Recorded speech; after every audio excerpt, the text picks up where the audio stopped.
ನಮಸ್ಕಾರ, ವಿವಿಸಿ ನ್ಯೂಸ್ಗೆ ಸ್ವಾಗತ. ನಾನು ಲತಾ ಧರ್ಮರಾಜ್. ಈಗ ಹೆಡ್ಲೈನ್ಸ್. ರೇಣುಕಾಸ್ವಾಮಿ ಕೊಲೆ ಪ್ರಕರಣ ಆರೋಪಿಗಳಿಗೆ ಬಿಗ್ ರಿಲೀಫ್. ದರ್ಶನ್ ಪವಿತ್ರ ಜೊತೆ 7 ಸಹಚರರಿಗೂ ಬೇಲ್. ಹೈಕೋರ್ಟ್ನಲ್ಲಿ ಸಿಕ್ತು ಜಾಮೀನು. ಎಲ್ಲೆಡೆ ಹನುಮ ಜಯಂತಿ ಸಂಭ್ರಮ. ಆಂಜನೇಯ ಸ್ವಾಮಿಗೆ ವಿಶೇಷ ಪೂಜೆ. ಹೂಗಳಿಂದ ಸಿಂಗಾರಗೊಂಡ ದೇವಾಲಯಗಳು. ವಿದ್ಯುತ್ ಶಾಕ್ ತಗಲಿ ದಿನಗೂಲಿ ನೌಕರ ಗಂಭೀರ. ಗಾಯಾಳುವನ್ನು ತಿರುಗಿಯೂ ನೋಡದ ಅಧಿಕಾರಿಗಳ ವಿರುದ್ಧ ಅಸಮಾಧಾನ. ಇಲಾಖೆಯಿಂದ ಸೂಕ್ತ ಪರಿಹಾರ ಕಲ್ಪಿಸಲು ಆಗ್ರಹ. ರೇಣುಕಾಸ್ವಾಮಿ ಕೊಲೆ ಪ್ರಕರಣದಲ್ಲಿ ಬಂಧನಕ್ಕೊಳಗಾಗಿರುವ ನಟ ದರ್ಶನ್ಗೆ ಹೈಕೋರ್ಟ್ ಶುಕ್ರವಾರ ಜಾಮೀನು ಮಂಜೂರು ಮಾಡಿದೆ.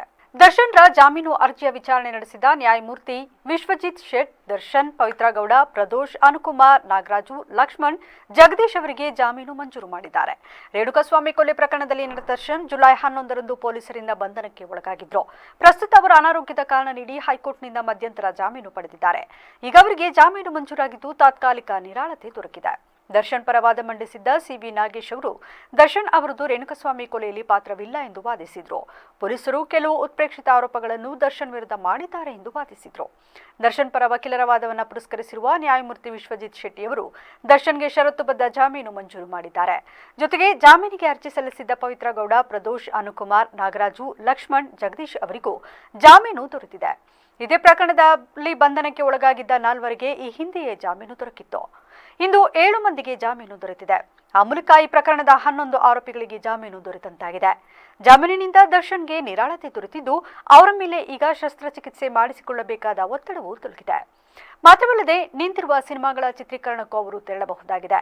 ಅನಾರೋಗ್ಯದ ಕಾರಣ ನೀಡಿ ಈಗಾಗಲೇ ಮಧ್ಯಂತರ ಜಾಮೀನನ್ನು ದರ್ಶನ್ ಪಡೆದಿದ್ದಾರೆ.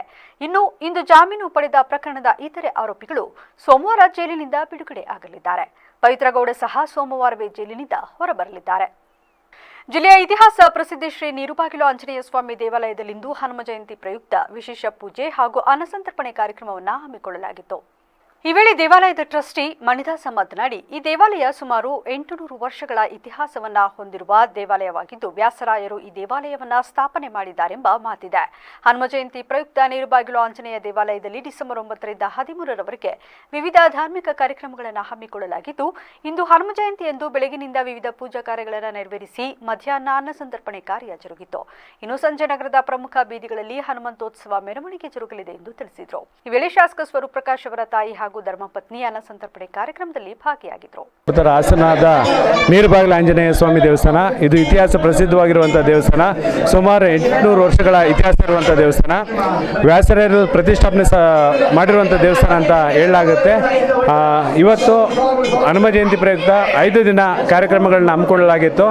ಸೋಮವಾರದಿಂದ ಇವತ್ತು ಶುಕ್ರವಾರದವರೆಗೂ ಹೋಮ ಹವನಗಳನ್ನು ಮಾಡಿ ಇವತ್ತು ಪವಮಾನಾಭಿಷೇಕ, ಪಂಚಾಮೃತ ಅಭಿಷೇಕ, ಹಾಗೆ ಇವಾಗ 12ವರೆಗೆ ಅನ್ನದಾಸೋಹ, ಹಾಗೆ ಸಂಜೆ 6 ಗಂಟೆಗೆ ಹನುಮಂತೋತ್ಸವವನ್ನು ರಾಜಬೀದಿಗಳಲ್ಲಿ ಮಾಡಲಾಗ್ತಾ ಇದೆ. ಇವತ್ತು ಸುಮಾರು ಬಹಳಷ್ಟು ಜನ ಹಾಸನದ ಭಕ್ತಾದಿಗಳು ಹಾಗೂ ಹೊರಗಡೆಯಿಂದ ಭಕ್ತಾದಿಗಳು ಬಂದು ದೇವರ ದರ್ಶನವನ್ನು ಪಡಿತಾ ಇದ್ದಾರೆ. ಇನ್ನಷ್ಟು ಜನ ಈ ಕಾರ್ಯಕ್ರಮ ಶಾಂತಿಗ್ರಾಮ ಹೋಬಳಿಯ ದೊಡ್ಡಗೆಣಿಗೆರೆ ಗ್ರಾಮದ ಭಜರಂಗಿ ಯುವ ಪಡೆ ನೇತೃತ್ವದಲ್ಲಿ 10ನೇ ವರ್ಷದ ಹನುಮ ಜಯಂತಿ ಮಹೋತ್ಸವವನ್ನು ಶ್ರದ್ಧಾಭಕ್ತಿಯಿಂದ ಆಚರಿಸಲಾಯಿತು. ಈ ವೇಳೆ ಅರ್ಚಕ ವೇದಶ್ರೇಯ ಮಾತನಾಡಿ, ಕಳೆದ 10 ವರ್ಷಗಳಿಂದ ಹನುಮ ಜಯಂತಿ ಕಾರ್ಯಕ್ರಮವನ್ನು ಗ್ರಾಮದ ಎಲ್ಲರ ಸಹಕಾರದೊಂದಿಗೆ ವಿಜೃಂಭಣೆಯಿಂದ ನಡೆಸಿಕೊಂಡು ಬರುತ್ತಿದ್ದು, ಮುಂದೆ 12ನೇ ವರ್ಷದ ಆಚರಣೆಯನ್ನ 1008 ಭಾರಿ ಪಾರಾಯಣ ಹಾಗೂ 1008 ಹೋಮಕುಂಡದಲ್ಲಿ ಹೋಮವನ್ನು ಮಾಡಬೇಕೆಂದು ತೀರ್ಮಾನಿಸಲಾಗಿದ್ದು, ಈ ಕಾರ್ಯಕ್ಕೆ ಎಲ್ಲರೂ ಸಹಕರಿಸಬೇಕೆಂದು ಮನವಿ ಮಾಡಿದ ಅವರು, ಹನುಮಂತನು ನಾಡಿನ ಎಲ್ಲ ಜನರಿಗೆ ಆಶೀರ್ವಾದ ನೀಡಲೆಂದು ಪ್ರಾರ್ಥಿಸುವುದಾಗಿ ತಿಳಿಸಿದರು. ಭಕ್ತಾದಿಗಳಲ್ಲಿ ಸವಿನಯ ವಿಜ್ಞಾಪನೆ. ನಾವು ಹನುಮ ಜಯಂತಿಯನ್ನು 10 ವರ್ಷದಿಂದ ನಡೆಸ್ಕೊಂಬರ್ತಾ ಇದ್ದೀವಿ. 10 ವರ್ಷದಿಂದ ವಿಜೃಂಭಣೆಯಿಂದ ನಡೆಸ್ಕೊಂಬರ್ತಾ ಇದ್ದೀವಿ. ಹಾಗೆ ಮೊದಲನೇ ವರ್ಷದಲ್ಲಿ ರಾಮತಾರಕ ಹೋಮ ಮಾಡ್ಕೊಂಡು ಹಾಗೂ ನವಗ್ರಹಗಳ ಸಹಿತ ಗಾಯತ್ರಿ ಸಹಿತ ಹೋಮಾದಿಗಳನ್ನು ಮಾಡ್ಕೊಂಬರ್ತಾ ಇದ್ದೀವಿ. ಇದು 10ನೇ ವರ್ಷದಾಗಿರೋದ್ರಿಂದ ಪವಮಾನ ಸೂಕ್ತದಿಂದ ಹೋಮವನ್ನು ಮಾಡ್ಕೊಂಡು ಇನ್ನು 12ನೇ ವರ್ಷಕ್ಕೆ 108 ಬಾರಿ ಪಾರಾಯಣ ಮತ್ತು 108 ಹೋಮದ ಕುಂಡದಲ್ಲಿ ಹೋಮವನ್ನು ಮಾಡಬೇಕು ಅಂಥೇಳಿ, ಯಜ್ಞವನ್ನು ಮಾಡಬೇಕು ಅಂಥೇಳಿ ನಾವು ಸಂಕಲ್ಪವನ್ನು ಮಾಡಿ ಈ ಹನುಮ ಜಯಂತಿಯಲ್ಲಿ ಹನುಮದ್ರಥದಿಂದ ಪ್ರಾರಂಭ ಮಾಡಿ ನಾವು ಹನುಮ ಜಯಂತಿಗೆ ನಾವು 108 ಕುಂಡದಲ್ಲಿ ಹೋಮವನ್ನು ಮಾಡಬೇಕು ಅಂಥೇಳಿ ಸಂಕಲ್ಪ ಮಾಡಿ ನಮ್ಮ ಹಾಸನದ ಜನತೆಗೆ, ನಮ್ಮ ಗ್ರಾಮದವರಿಗೆ ಎಲ್ಲರಿಗೂ ಉತ್ತರೋತ್ತರ ಅಭಿವೃದ್ಧಿ ಆಗಲಿ ಅಂಥೇಳಿ ನಮಗೆ, ನಮ್ಮ ಸಂಘಕ್ಕೆ, ನಮ್ಮ ಯುವಕರ ಪಡೆಯ ಸಂಘಕ್ಕೆ ಮಾಡುವನ್ನ ಶಕ್ತಿಯನ್ನು ಕೊಡಲಿ ರಾಮದೇವರು ಹಾಗೂ ಆಂಜನೇಯ ಸ್ವಾಮಿ ದೇವರು ಅಂಥೇಳಿ ಎಲ್ಲರಲ್ಲಿ ಪ್ರಾರ್ಥನೆ ಮಾಡ್ತಾ ಹಾಗೂ ಎಲ್ಲರೂ ಬಂದು ಭಗವಂತನ ಸೇವೆ ಮಾಡಿ ದಿನೇ ಬಜರಂಗ ಯುವಪಡೆ ಖಜಾಂಚಿ ಮಾತನಾಡಿ, ಹಿಂದೂ ಧರ್ಮದ ವೈಶಿಷ್ಟ್ಯವನ್ನ ತಿಳಿಸುವ ಸಲುವಾಗಿ ದೊಡ್ಡಗೇಣಿಗೆರೆ ಬಜರಂಗ ಯುವಪಡೆ 10ನೇ ವರ್ಷದ ಹನುಮ ಜಯಂತಿ ಆಚರಿಸುತ್ತಿದ್ದು, ಈ ಹಿನ್ನೆಲೆ ಗುರುವಾರ ರಾತ್ರಿಯಿಂದಲೇ ವಿವಿಧ ಹೋಮ ಹವನ ಕಾರ್ಯಗಳು ಜರುಗಿದ್ದು, ಶುಕ್ರವಾರ ಮುಂಜಾನೆ ಹನುಮ ಜಯಂತಿ ಪ್ರಯುಕ್ತ ಶ್ರೀ ರಂಗನಾಥ ಸ್ವಾಮಿ ಉತ್ಸವ, ಕಳಸೋತ್ಸವ ಹಾಗೂ ವಿಶೇಷವಾಗಿ ಪವಮಾನ ಮತ್ತು ರಾಮತಾರಕ ಹೋಮವನ್ನ ಲೋಕ ಕಲ್ಯಾಣಕ್ಕಾಗಿ ಮಾಡಲಾಗಿದ್ದು, ಬಂದಂತಹ ಭಕ್ತಾದಿಗಳಿಗೆ ಅನ್ನ ಸಂತರ್ಪಣೆಯನ್ನ ಮಾಡಲಾಯಿತು ಎಂದು ತಿಳಿಸಿದರು. ಹನುಮ ಜಯಂತಿಯ ಮಹೋತ್ಸವದ ವಿಶೇಷ ಅಂಗವಾಗಿ 12/12/2024 ಗುರುವಾರ ರಾತ್ರಿಯಿಂದಲೇ ನಾವು ಹಲವು ಹೋಮಗಳನ್ನು ಪ್ರಾರಂಭ ಮಾಡಿ ಸಾರ್ವಜನಿಕವಾಗಿ ಅನ್ನದಾನ ಮಾಡಿದ್ವಿ. ಇವತ್ತು ಬೆಳಗ್ಗೆ ಹನುಮ ಜಯಂತಿಯ ಪ್ರಯುಕ್ತ ಶ್ರೀ ರಂಗನಾಥ ಸ್ವಾಮಿಯ ಉತ್ಸವದ ಮೆರವಣಿಗೆಯೊಂದಿಗೆ ಪ್ರಾರಂಭವಾಗಿ ಕಳಸೋತ್ಸವ ಮತ್ತು ವಿಶೇಷವಾಗಿ ಪವಮಾನ ಹೋಮ, ರಾಮತಾರಕ ಹೋಮವನ್ನು ಜನಕಲ್ಯಾಣಕ್ಕಾಗಿ, ಲೋಕ ಕಲ್ಯಾಣಕ್ಕಾಗಿ ಹಿಂದೂ ರಾಷ್ಟ್ರದ ಕಲ್ಪನೆಯ ಮೂಲಕ ಈ ಒಂದು ಯಾಗ ಯಜ್ಞವನ್ನು ಮಾಡ್ತಾ ಇದ್ದೀವಿ. ಪ್ರಪಂಚದಾದ್ಯಂತ ಹಿಂದೂ ಧರ್ಮದ ವೈಶಿಷ್ಟ್ಯವನ್ನು ತಿಳಿಸುವ ಸಲುವಾಗಿ ದೊಡ್ಡಗೇಣೆ ಗ್ರಾಮದಲ್ಲಿ 10ನೇ ವರ್ಷ ವಿಶೇಷವಾಗಿ ರಾಮತಾರಕ ಹೋಮದೊಂದಿಗೆ ನಮ್ಮ ಒಂದು ಹನುಮ ಜಯಂತಿಯ ಮಹೋತ್ಸವ ಪ್ರಾರಂಭವಾಗಿದೆ. ನಮ್ಮ ಊರಿನ ವಿಶೇಷತೆ ಏನಪ್ಪ ಅಂತಂದರೆ, ನಮ್ಮೂರಿನ ಹನುಮ ಸುಮಾರು ನಮ್ಮ ಇತಿಹಾಸ ಹೇಳುವಂತೆ ಪಾಂಡವರು ಪ್ರತಿಷ್ಠಾಪನೆ ಮಾಡಿದ್ರು ಅನ್ನೋ ಪರಿಕಲ್ಪನೆ ಇದೆ. ಪಾಂಡವರ ಪ್ರತಿಷ್ಠಾಪನೆಯೊಂದಿಗೆ ಸ್ಥಾಪನೆಯಾದಂಥ ಹನುಮ ಜಯಂತಿಯನ್ನು ನಾವು ಇದು 10ನೇ ವರ್ಷದೊಂದಿಗೆ ನಾವು ಅದ್ದೂರಿಯ ಮಾಡ್ತಾ ಬರ್ತಾ ಇದ್ದೀವಿ. ಸಾರ್ವಜನಿಕವಾಗಿ 4 ಸಮಯ ಅನ್ನದಾನವನ್ನು ಮಾಡ್ತೀವಿ. ವಿದ್ಯುತ್ ಕೆಲಸ ಮಾಡುವ ವೇಳೆ ಕಂಬದ ಮೇಲಿರುವಾಗಲೇ ವಿದ್ಯುತ್ ಶಾಕ್ ತಗುಲಿ ಕೆಳಗೆ ಬಿದ್ದು ದಿನಗೂಲಿ ನೌಕರ ಗಂಭೀರವಾಗಿ ಗಾಯಗೊಂಡಿದ್ದು, ಜಿಲ್ಲಾಸ್ಪತ್ರೆಯಲ್ಲಿ ಚಿಕಿತ್ಸೆ ಪಡೆಯುತ್ತಿರುವ ಗಾಯಾಳುವನ್ನು ತಿರುಗಿಯೂ ನೋಡದ ಅಧಿಕಾರಿಗಳು ಹಾಗೂ ಗುತ್ತಿಗೆದಾರರ ವಿರುದ್ಧ ಗಾಯಾಳು ವಿಜಯ್ ಕುಮಾರ್ ಅಸಮಾಧಾನ ವ್ಯಕ್ತಪಡಿಸಿದ್ದಾರೆ. ಸಕಲೇಶಪುರ ಪಟ್ಟಣದ ಕುಶಾಲನಗರ ನಿವಾಸಿಯಾಗಿರುವ ಇವರು ಕೆಇಬಿಯಲ್ಲಿ ದಿನಗೂಲಿ ನೌಕರರಾಗಿ ಕೆಲಸ ನಿರ್ವಹಿಸುತ್ತಿದ್ದಾರೆ. ಕಳೆದ ಬುಧವಾರ ಆಲೂರು ತಾಲೂಕಿನ ಬೈರಾಪುರ ಬಳಿಯ ಬ್ಯಾಬ ಗ್ರಾಮದಲ್ಲಿ ವಿದ್ಯುತ್ ಕಡಿತಗೊಳಿಸಲಾಗಿದೆ ಎಂಬ ಲೈನ್ಮ್ಯಾನ್ಗಳ ಮಾಹಿತಿ ಮೇರೆಗೆ ಕಂಬವೇರಿ ವಿದ್ಯುತ್ ಸರಿಪಡಿಸುವ ವೇಳೆ ಈ ಅವಘಡ ನಡೆದಿದೆ. ಈ ಬಗ್ಗೆ ಗಾಯಾಳು ವಿಜಯ್ ಕುಮಾರ್ ಮಾತನಾಡಿ, ದಿನಗೂಲಿ ನೌಕರನಾಗಿರುವ ತಾನು ಕೆಲಸಕ್ಕೆ ಎಂದು ಹೋದಾಗ ಕೆಇಬಿ ಅಧಿಕಾರಿಗಳು ವಿದ್ಯುತ್ ಕಡಿತಗೊಳಿಸಲಾಗಿದೆ, ಕಂಬದ ಮೇಲೆ ಇರುವ ವಿದ್ಯುತ್ ದೋಷವನ್ನು ಸರಿಪಡಿಸುವಂತೆ ನೀಡಿದ ಸಲಹೆ ಮೇರೆಗೆ ತಾನು ಕಂಬವೇರಿ ಕಾರ್ಯನಿರತರಾಗಿದ್ದ ವೇಳೆ ವಿದ್ಯುತ್ ಶಾಕ್ ಹೊಡೆದು 20 ಅಡಿ ಮೇಲಿನಿಂದ ಕೆಳಗೆ ಬಿದ್ದಿದ್ದೇನೆ. ಬಿದ್ದ ರಭಸಕ್ಕೆ ಬೆನ್ನೆಲುಬು ತುಂಡಾಗಿದೆ. ಜೊತೆಗೆ ದೇಹದ ವಿವಿಧ ಭಾಗಗಳಿಗೆ ಗಂಭೀರ ಗಾಯಗಳಾಗಿದ್ದು, ಈಗಾಗಲೇ ಆಸ್ಪತ್ರೆಯ ವೈದ್ಯರು ಶಸ್ತ್ರಚಿಕಿತ್ಸೆಗೆ ಶಿಫಾರಸು ಮಾಡಿದ್ದಾರೆ. ಆದರೆ ಘಟನೆ ನಡೆದು 3 ದಿನಗಳು ಕಳೆದರೂ ಈವರೆಗೂ ಗುತ್ತಿಗೆದಾರರಾಗಲಿ ಅಥವಾ ಸಂಬಂಧಿಸಿದ ಅಧಿಕಾರಿಗಳಾಗಲಿ ಸ್ಥಳಕ್ಕೆ ಬಂದು ಆರೋಗ್ಯ ವಿಚಾರಿಸಿಲ್ಲ. ಹಾಗಾದರೆ ಮನುಷ್ಯನ ಬೆಲೆಗೆ ಜೀವ ಇಲ್ಲವೇ ಎಂದು ಪ್ರಶ್ನಿಸಿದ ಅವರು, ಅವಘಡ ನಡೆದಾಗ ಕುಟುಂಬ ಸದಸ್ಯರು ಹಾಗೂ ಸ್ನೇಹಿತರು ತನ್ನನ್ನು ಮೊದಲು ಆಲೂರು ತಾಲೂಕು ಆಸ್ಪತ್ರೆಗೆ ದಾಖಲಿಸಿ ಬಳಿಕ ಹೆಚ್ಚಿನ ಚಿಕಿತ್ಸೆ ಬಗ್ಗೆ ವೈದ್ಯರ ಸಲಹೆ ಮೇರೆಗೆ ಜಿಲ್ಲಾಸ್ಪತ್ರೆಯಲ್ಲಿ ಚಿಕಿತ್ಸೆ ಪಡೆಯುತ್ತಿದ್ದೇನೆ. ಕೂಡಲೇ ಅಧಿಕಾರಿಗಳು ಮತ್ತು ಗುತ್ತಿಗೆದಾರರು ಆಸ್ಪತ್ರೆಗೆ ಬಂದು ತನ್ನ ಆರೋಗ್ಯ ವಿಚಾರಿಸಬೇಕೆಂದು ಮನವಿ ಮಾಡಿದರು. ನಾವು ದಿನಗೂಲಿ ನೌಕರರಾಗಿ ಕೆಲಸ ಮಾಡ್ತಿರ್ತೀವಿ. ಬೈರಾಪುರದ ಹತ್ರ ಆಲೂರಲ್ಲಿ ಬ್ಯಾಬ್ದಲ್ಲಿ ಕೆಲಸ ಮಾಡಬೇಕಾದ್ರೆ ಲೈನ್ಮ್ಯಾನ್ ರಘು ಅಂತ ಲೈನ್ ಆಫ್ ಆಗೈತೆ ಅಂತ ಹೇಳ್ಬಿಟ್ಟು ಅವನು ಕೆಲಸ ಕಳಿಸಿರ್ತಾನೆ. ನಾವು ಕೆಲಸ ಮಾಡಬೇಕಾದ್ರೆ ಅದು ಕಂಬಕ್ಕೆ ಹತ್ತಿದಾಗ ಆ ಲೈನ್ ಚಾರ್ಜ್ ಆಗಿರುತ್ತೆ. ನಾನು ಕರೆಂಟ್ ಶಾಕಿಂದ ಕೆಳಗೆ ಬಿದ್ದು 2 ದಿನ ಆಗಿದೆ. ಲೈನ್ಮ್ಯಾನ್ಗಳಾಗಲಿ JAಗಳಾಗಲಿ ಅಥವಾ ಕಾಂಟ್ರಾಕ್ಟ್ಗಳು ಯಾರೂ ಸಹ ನಮ್ಮನ್ನು ಬಂದು ನೋಡಿಲ್ಲ. ನಮ್ಮ ಸ್ನೇಹಿತರು ಮತ್ತು ನಮ್ಮ ಪರಿಚಯರು ಹಾಸ್ಪಿಟ್ಲಿಗೆ ಸೇರಿಸಿ ನಮಗೆ ಟ್ರೀಟ್ಮೆಂಟ್ ಮಾಡಿಸ್ತಾಯಿದ್ದಾರೆ. ಇದ್ರ ಬಗ್ಗೆ ಸ್ವಲ್ಪ ಎಲ್ಲ ಕೇರ್ ತಗೋಬೇಕಂತ ಕೇಳ್ಕೊಳ್ತೀವಿ. ಬ್ಯಾಬ ಲೈನ್ಮ್ಯಾನ್ ರಘು ಅಂತ ಅವನು ಕರೆಂಟು ತೆಗ್ದಿದ್ದೀವಿ, ನೀವು ಹೋಗ್ಬಿಟ್ಟು ಕೆಲಸ ಮಾಡು ಅಂತ ಹೇಳಿರ್ತಾನೆ. ಆದರೆ ನಾವು ಕಂಬ ಹತ್ತಿದಾಗ ಕಿರಣ್ ಅಂತ ಕಳಿಸಿದ್ದು ಕೆಲಸಕ್ಕೆ HRP ಅವರು. ಲೈನ್ಮ್ಯಾನ್ ಆಫ್ ಆಗಿದೆ ಅಂತ ಹೇಳ್ತಾನೆ, ಆದರೂ ಕರೆಂಟ್ ಚಾರ್ಜಲ್ಲಿರುತ್ತೆ. ಮಲೆನಾಡು ಭಾಗದಲ್ಲಿ ಕಾಡಾನೆಗಳ ಹಾವಳಿ ದಿನದಿಂದ ದಿನಕ್ಕೆ ತಾರಕಕ್ಕೆ ಇರುತ್ತಿದ್ದು, ಸಮಸ್ಯೆಗೆ ಶಾಶ್ವತ ಪರಿಹಾರ ಕಲ್ಪಿಸುವಂತೆ ಒತ್ತಾಯಿಸಿ ಜಯ ಕರ್ನಾಟಕ ಸಂಘಟನೆ ನಡೆಸುತ್ತಿರುವ ಪ್ರತಿಭಟನೆ 4ನೇ ದಿನವೂ ಮುಂದುವರೆದಿದೆ. ಪ್ರತಿಭಟನೆಯನ್ನ ಉದ್ದೇಶಿಸಿ ಕನ್ನಡ ಸಾಹಿತ್ಯ ಪರಿಷತ್ನ ಮಾಜಿ ಗೌರವಾಧ್ಯಕ್ಷ ರವಿ ನಾಕಲ್ಗೂಡು ಮಾತನಾಡಿ, ಬೇಲೂರು ತಾಲೂಕಿನ ಅರೆಹಳ್ಳಿ, ಬಿಕ್ಕೋಡು ಸೇರಿದಂತೆ ಸುತ್ತಮುತ್ತಲಿನ ಗ್ರಾಮದಲ್ಲಿ ಕಾಡಾನೆಗಳ ಹಿಂಡು ಬೀಡು ಬಿಟ್ಟಿದ್ದು, ಪ್ರತಿನಿತ್ಯ ಆ ಭಾಗದ ಜನರು ಜೀವಭಯದಲ್ಲಿ ಬದುಕಬೇಕಾಗಿದೆ. ಈಗಾಗಲೇ ಹಲವರು ಕಾಡಾನೆ ದಾಳಿಗೆ ಮೃತಪಟ್ಟು ಇನ್ನೂ ಕೆಲವರು ಗಾಯಗೊಂಡಿದ್ದಾರೆ. ಪ್ರತಿನಿತ್ಯ ಬೆಳೆ ನಷ್ಟಗಳಾಗುತ್ತಿದ್ದು, ನಮ್ಮನ್ನಾಳುವ ಸರ್ಕಾರ ಕಣ್ಮುಚ್ಚಿ ಕುಳಿತಿದೆ.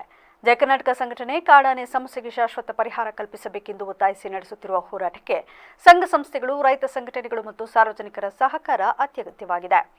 ಮಾನವ ಮತ್ತು ಕಾಡಾನೆಗಳ ಸಂಘರ್ಷ ಹಲವು ದಶಕಗಳಿಂದ ನಡೆಯುತ್ತಲೇ ಬಂದಿದ್ದರೂ ಕೂಡ ಶಾಶ್ವತ ಪರಿಹಾರ ಎಂಬುದು ಮರೀಚಿಕೆಯಾಗಿದೆ. ನಮ್ಮನ್ನಾಳುವ ಜನಪ್ರತಿನಿಧಿಗಳು ಮತ್ತು ಸರ್ಕಾರ ಇದಕ್ಕೆ ಶಾಶ್ವತ ಪರಿಹಾರ ಕಂಡುಹಿಡಿಯುವಲ್ಲಿ ವಿಫಲರಾಗಿದ್ದಾರೆ. ಸಂಘ ಸಂಸ್ಥೆಗಳು ಪ್ರತಿನಿತ್ಯ ಹೋರಾಟ ಮಾಡುತ್ತಲೇ ಇದ್ದರೂ ಕೂಡ ಗಮನಹರಿಸಬೇಕಾದವರು ಜಾಣಕುರುಡು ಪ್ರದರ್ಶಿಸುತ್ತಿದ್ದಾರೆ ಎಂದು ಕಿಡಿಕಾಡಿದರು. ಸಕಲೇಶಪುರ, ಆಲೂರು ಹಾಗೂ ಬಿಕ್ಕೋಡು ಭಾಗದಲ್ಲಿ ಕಾಡಾನೆಗಳ ಹಾವಳಿ ಪ್ರತಿನಿತ್ಯ ಹೆಚ್ಚಾಗಿರುವ ಈ ಸಂಬಂಧ ರೈತರು, ಕೂಲಿ ಕಾರ್ಮಿಕರು, ಶಾಲೆಗೆ ಹೋಗ್ತಕ್ಕಂಥ ಮಕ್ಕಳು, ವ್ಯಾಪಾರಸ್ಥರು ದಿನನಿತ್ಯ ಅತ್ಯಂತ ಸಂಕಷ್ಟದ ಪರಿಸ್ಥಿತಿನಲ್ಲಿ ಪ್ರತಿನಿತ್ಯ ಜೀವನವನ್ನು ಕಳೆಯುವಂಥ ಪರಿಸ್ಥಿತಿ ನಿರ್ಮಾಣ ಆಗಿದೆ. ಈ ಸಂದರ್ಭದಲ್ಲಿ ನಾವೆಲ್ಲರೂ ಕೂಡ ಹಾಸನ ಜಿಲ್ಲೆಯವರಾಗಿ, ರೈತರ ಮಕ್ಕಳಾಗಿ ನಾವೆಲ್ಲ ಪ್ರಗತಿಪರವಾಗಿ ಯೋಚನೆ ಮಾಡೋದಾದರೆ ನಾವೆಲ್ಲರೂ ಕೂಡ ಜಾತ್ಯತೀತವಾಗಿ ಮತ್ತು ಪಕ್ಷಾತೀತವಾಗಿ ಬೆಂಬಲವನ್ನು ಕೊಡಬೇಕಾಗ್ತದೆ. 16 ವರ್ಷಗಳಿಂದ ಕಾಡಾನೆಗಳನ್ನು ಹಿಡಿಬೇಕು, ಶಾಶ್ವತವಾಗಿ ರೈತರಿಗೆ ಪರಿಹಾರವನ್ನು ಕೊಡಬೇಕು ಅಂತೇಳಿ ಎಷ್ಟೋ ಹೋರಾಟಗಳು ನಡೆದರೂ ಕೂಡ ಇಲ್ಲಿವರೆಗೂ ಕೂಡ ಆ ಹೋರಾಟಕ್ಕೆ ಯಾವುದೇ ರೀತಿಯ ಫಲ ಸಿಕ್ಕಿಲ್ಲ. ಏನಾಗುತ್ತೆ, ಎಕರೆಗೆ 2,000 ಬೆಳೆ ಪರಿಹಾರ ಕೊಡೋವಂಥದ್ದು, ಯಾವುದೋ ಕಾಡಾನೆ ದಾಳಿನಲ್ಲಿ ಜೀವವನ್ನು ಬಿಟ್ಟಂಥ ರೈತನಿಗೆ 5 ಲಕ್ಷ ಹಣವನ್ನು ಕೊಡೋವಂಥದ್ದು, ಇದರಿಂದ ಯಾವುದೇ ರೀತಿಯ ಶಾಶ್ವತವಾದಂಥ ಪರಿಹಾರ ಇಲ್ಲಿವರೆಗೂ ಕೂಡ ದೊರಕಲಿಲ್ಲ. ಸಾಕಷ್ಟು ಜನ ಶಾಸಕರು ಸದನದಲ್ಲಿ ಹೋರಾಟವನ್ನು ಮಾಡ್ಕೊಂಡು ಬಂದರೂ ಕೂಡ ಯಾವುದೇ ಪ್ರಯೋಜನ ಕೂಡ ಇಲ್ಲಿವರೆಗೂ ಆಗಲಿಲ್ಲ. ಈಗ ಏನಾಗಿದೆ, 58 ಕಾಡಾನೆಗಳು ಒಂದೆಡೆ ಸೇರಿಕೊಂಡು ಬಿಕ್ಕೋಡು ಮತ್ತು ಬೇಲೂರು ಭಾಗದಲ್ಲಿ ಅರಳ್ಳಿ ಸುತ್ತಮುತ್ತ ಸಂಚರಿಸ್ತಿದ್ದೇವೆ ಅಂದರೆ ನಾವು ದಿನನಿತ್ಯ 4-5 ಜಯಕರ್ನಾಟಕ ಸಂಘಟನೆಯ ಜಿಲ್ಲಾಧ್ಯಕ್ಷ ಸೋಮೇಶ್ ಮಾತನಾಡಿ, ಕಳೆದ 4 ದಿನಗಳಿಂದ ಜಯಕರ್ನಾಟಕ ಸಂಘಟನೆ ಕಾಡಾನೆ ಸಮಸ್ಯೆಗೆ ಧರಣಿ ನಡೆಸುತ್ತಿದ್ದರೂ ಕೂಡ ಜಿಲ್ಲಾಡಳಿತವಾಗಲಿ ಸಂಬಂಧಪಟ್ಟ ಅಧಿಕಾರಿಗಳಾಗಲಿ ಬಂದು ಸಮಸ್ಯೆಯನ್ನು ಆಲಿಸಿಲ್ಲ. ನಾಳೆ ನಗರದ ವೃತ್ತದಲ್ಲಿ ರಸ್ತೆ ತಡೆ ನಡೆಸಿ ಮಾನವ ಸರಪಳಿ ನಿರ್ಮಿಸುವ ಮೂಲಕ ಪ್ರತಿಭಟನೆ ನಡೆಸಿ ಜಿಲ್ಲಾಡಳಿತಕ್ಕೆ ಮನವಿ ಸಲ್ಲಿಸಲಾಗುವುದು ಎಂದು ಎಚ್ಚರಿಸಿದರು. ಕಾಡಾನೆಗಳ ಹಾವಳಿ ಶಾಶ್ವತವಾಗಿ ತಡೆಗಟ್ಟಬೇಕು ಅಂತ ಹೇಳ್ಬಿಟ್ಟು ಈ ಹೇಮಾವತಿ ಪ್ರತಿಮೆ ಹತ್ರ ಇವತ್ತಿಗೆ 4ನೇ ದಿನದ ಸತ್ಯಾಗ್ರಹ ಧರಣಿ ಕಾರ್ಯಕ್ರಮ ಹಮ್ಮಿಕೊಂಡಿದ್ದೀವಿ. ಇಲ್ಲಿವರೆಗೂ ಯಾವುದೇ ಅಧಿಕಾರಿಗಳಾಗ್ಬೋದು, ಜಿಲ್ಲಾಧಿಕಾರಿಗಳಾಗ್ಬೋದು, ಯಾರೂ ಬಂದು ಏನು ಎಂತ ಅಂತ ಕೇಳ್ತಿಲ್ಲ. ಯಾಕೆಂದರೆ ನಾವು ಮಾಡ್ತಿರೋದು ರೈತರ ಪರ ಹೋರಾಟ. ಏನು ಹಿಂದೆ ಕೂತಿದ್ದಾರೆ ಅವರೆಲ್ಲ ಪೂರ್ತಿ ಕೂಲಿ ಕಾರ್ಮಿಕರು, ಅವ್ರಿಗೆ ಕೆಲಸಕ್ಕೆ ಹೋಗೋಕ್ಕಾಗ್ದೇ ಅವ್ರು ಧರಣಿ ಕಾರ್ಯಕ್ರಮದಲ್ಲಿ ಬಂದು ಭಾಗವಹಿಸಿದ್ದಾರೆ. ದಯಮಾಡಿ ಇದನ್ನು ನಮಗೆ ಸಂಘಟನೆಯಿಂದ ಮನವಿ, ದಯಮಾಡಿ ಇದನ್ನು ಆನೆಗಳಿಂದ, ಕಾಡಾನೆ ಹಾವಳಿಯಿಂದ ಹಾಸನ ಜಿಲ್ಲೆ, ಬೇಲೂರು ತಾಲೂಕು, ಬಿಕ್ಕೋಡು, ಸಕಲೇಶಪುರ, ಬೇಲೂರಲ್ಲೆಲ್ಲ ಆನೆ ಹಾವಳಿ ತೀರೋ ಜಾಸ್ತಿ ಆಗಿದ್ದು, ಇದನ್ನು ಕೂಡಲೇ ಶಾಶ್ವತ ಪರಿಹಾರ ಕೇಳ್ತಿದ್ದೀವಿ. ನಿನ್ನೆ ಇದರಲ್ಲಿ ವಿಧಾನಸಭೆಯಲ್ಲಿ ನಮ್ಮ ಬೇಲೂರು ಶಾಸಕರಾದ ಸುರೇಶ್ ರವರು ಈ ವಿಚಾರನ ಕಾಡಾನೆಗಳ ವಿಚಾರವನ್ನು ಶಾಶ್ವತ ಪರಿಹಾರ ಕೋರಿ ಮಾತಾಡಿದ್ರು. ಅದಕ್ಕೆ ಅರಣ್ಯ ಸಚಿವರಾದ ಈಶ್ವರ್ ಖಂಡ್ರೆ ಅವರು ಒಪ್ಪಿಗೆ ಕೊಟ್ಟಿದ್ದಾರೆ. ಆದರೂ ನಾವು ಕೇಳ್ತಾ ಇರೋದೇನು ಗೊತ್ತಾ, ಶಾಶ್ವತವಾದ ಪರಿಹಾರ ಕೇಳ್ತಿದ್ದೀವಿ. ಇನ್ನೇನು ಪ್ರತಿಭಟನೆಯಲ್ಲಿ ಕೂಲಿ ಕಾರ್ಮಿಕರ ಸಂಘಟನೆಯ ಮುಖಂಡರು ಮತ್ತು ಪದಾಧಿಕಾರಿಗಳು, ಸ್ತ್ರೀಶಕ್ತಿ ಸಂಘದ ಮಹಿಳೆಯರು ಹಾಗೂ ಜಯ ಕರ್ನಾಟಕ ಸಂಘಟನೆಯ ತಾಲೂಕು ಘಟಕದ ಪದಾಧಿಕಾರಿಗಳು ಸೇರಿದಂತೆ ಹಲವು ಸಂಘಟನೆಯ ಮುಖಂಡರು ಹಾಜರಿದ್ದರು. ಪ್ರವಾಸಿ ತಾಣ ಬೇಲೂರು ಪಟ್ಟಣದ ಹೊಸನಗರದಲ್ಲಿನ ರಾಜಪ್ಪ ಮತ್ತು ಪಾಪಮ್ಮ ಎಂಬ ದಂಪತಿಗಳು ಕಳೆದ 2 ದಶಕದಿಂದ ಗುಡಿಸಲಿನಲ್ಲಿ ಇಳಿ ವಯಸ್ಸಿನಲ್ಲಿ ವಾಸವಿದ್ದ ಬಗ್ಗೆ ತಿಳಿದ ಶ್ರೀ ಕ್ಷೇತ್ರ ಧರ್ಮಸ್ಥಳ ಗ್ರಾಮಾಭಿವೃದ್ಧಿ ಯೋಜನೆಯ ಸಹಾಯಕರಿಗೆ ಆಶಾದೀಪವಾದ ವಾತ್ಸಲ್ಯ ಮನೆ ನಿರ್ಮಿಸಲು ಮುಂದಾಗಿರುವುದು ಸಾರ್ವಜನಿಕರ ಮೆಚ್ಚುಗೆಗೆ ಪಾತ್ರವಾಗಿದೆ. ಹೌದು, ಶ್ರೀ ಕ್ಷೇತ್ರ ಧರ್ಮಸ್ಥಳ ಗ್ರಾಮಾಭಿವೃದ್ಧಿ ಯೋಜನೆ ಈಗಾಗಲೇ ಸ್ವಸಹಾಯ ಗುಂಪುಗಳಿಗೆ ಆರ್ಥಿಕ ಬಲವರ್ಧನೆ ಜೊತೆ ಸಮಾಜಮುಖಿ ಹಾಗೂ ಜನಪರ ಸೇವಾ ಕಾರ್ಯಗಳ ಮೂಲಕ ತಮ್ಮನ್ನು ತಾವು ತೊಡಗಿಸಿಕೊಂಡಿದೆ. ಇಂತಹ ಸಮಾಜಮುಖಿ ಸೇವೆಯಲ್ಲಿ ಒಂದಾದ ವಾತ್ಸಲ್ಯ ಮನೆ ನಿರ್ಮಾಣ ಯೋಜನೆ ಈಗಾಗಲೇ ರಾಜ್ಯದಲ್ಲಿ ಭಾರಿ ಮೆಚ್ಚುಗೆಗೆ ವ್ಯಕ್ತವಾಗಿದ್ದು, ಬಡವರು, ನಿರ್ಗತಿಕರು, ವಿಶೇಷ ಚೇತನರು, ಅಸಹಾಯಕರು ತಮ್ಮ ಬಳಿ ಇಳಿವಯಸ್ಸಿನಲ್ಲಿ ದುಡಿಮೆ ಇಲ್ಲದೆ ಗುಡಿಸಲಿನಲ್ಲಿ ವಾಸ ಇರುವ ಕುಟುಂಬಗಳನ್ನು ಪತ್ತೆ ಹಚ್ಚಿ ಅವರಿಗೆ ವಾತ್ಸಲ್ಯ ಮನೆ ಎಂಬ ಹೊಸ ಬೆಳಕನ್ನು ಮೂಡಿಸುತ್ತಾ ಬಂದಿದೆ. ಅಂತೆಯೇ ಬೇಲೂರು ಪಟ್ಟಣದ ಹೊಸನಗರದ ರಾಜಪ್ಪ ಮತ್ತು ಪಾಪಮ್ಮ ನಿವಾಸಿಗಳು ಕಳೆದ 2 ದಶಕದಿಂದ ತಮ್ಮ ಇಳಿವಯಸ್ಸಿನಲ್ಲಿ ಗುಡಿಸಲಿನಲ್ಲಿ ಧರ್ಮಸ್ಥಳ ಸಂಘ ನೀಡುವ ಮಾಸಿಕ ವೇತನದಲ್ಲಿ ಜೀವನ ನಡೆಸುವ ಕುಟುಂಬಕ್ಕೆ ಶ್ರೀ ಕ್ಷೇತ್ರ ಧರ್ಮಸ್ಥಳ ಗ್ರಾಮಾಭಿವೃದ್ಧಿ ಯೋಜನೆ ವತಿಯಿಂದ ವಾತ್ಸಲ್ಯ ಮನೆ ನಿರ್ಮಾಣಕ್ಕೆ ಮುಂದಾಗಿದೆ.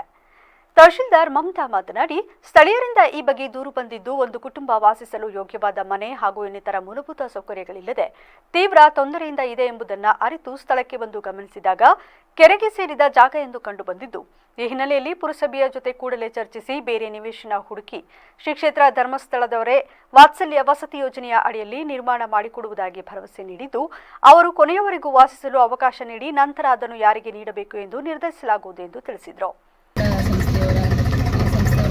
ಚಂದ್ರಶೇಖರ್ ಕೂಡ ಕರೆ ಮಾಡಿ ಹೇಳಿದ್ರು. ಒಬ್ಬರು ಅಜ್ಜಿ ಸುಮಾರು 35 ವರ್ಷದಿಂದ ಒಂದು ಗುಡಿಸಲಲ್ಲಿ ವಾಸ ಇದ್ದಾರೆ. ಅವ್ರಿಗೆ ಯಾವುದೇ ರೀತಿ ಸೌಲಭ್ಯ ಇಲ್ಲ, ಮೂಲಭೂತ ಸೌಲಭ್ಯ ಇಲ್ಲ. ಜೊತೆಗೆ ಗುಡಿಸಲಿರೋದ್ರಿಂದ ಅವ್ರಿಗೆ ಕರೆಂಟ್ ವ್ಯವಸ್ಥೆ ಆಗಲಿ ಅಥವಾ ಮಳೆ ಬಂದಾಗ ಅವ್ರಿಗೆ ಒಳ್ಳೆ ಪ್ಲೇಸಲ್ಲಿ ಇರೋದಕ್ಕೆ ಅವಾಗ ಅವಕಾಶ ಇಲ್ಲ ಅಂತ ಹೇಳಿದ್ರು. ಸೊ ಇವತ್ತು ಸ್ಥಳ ಪರಿಶೀಲನೆ ಮಾಡಕ್ಕೆ ಬಂದೆ.